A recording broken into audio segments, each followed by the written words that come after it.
This is a classic example of Second Empire architecture, identified by that steep mansard roof.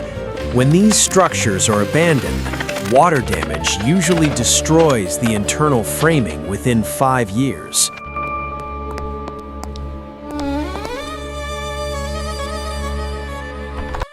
Restoring a grand hall like this requires more than just cosmetic work. You have to stabilize the load-bearing masonry first, then recreate the hand-carved millwork that modern construction almost never replicates.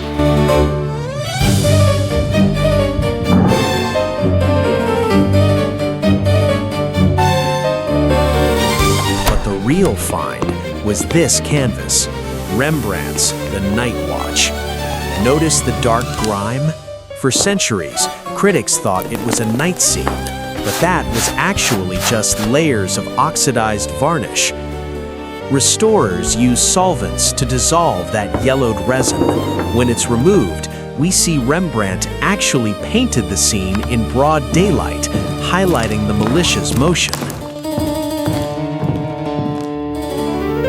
A painting of this scale, originally over 12 feet tall, needs a room with volume. It anchors the space, bridging the gap between the architecture and the art.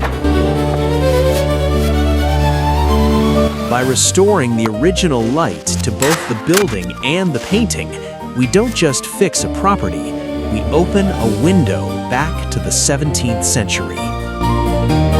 Subscribe for more videos.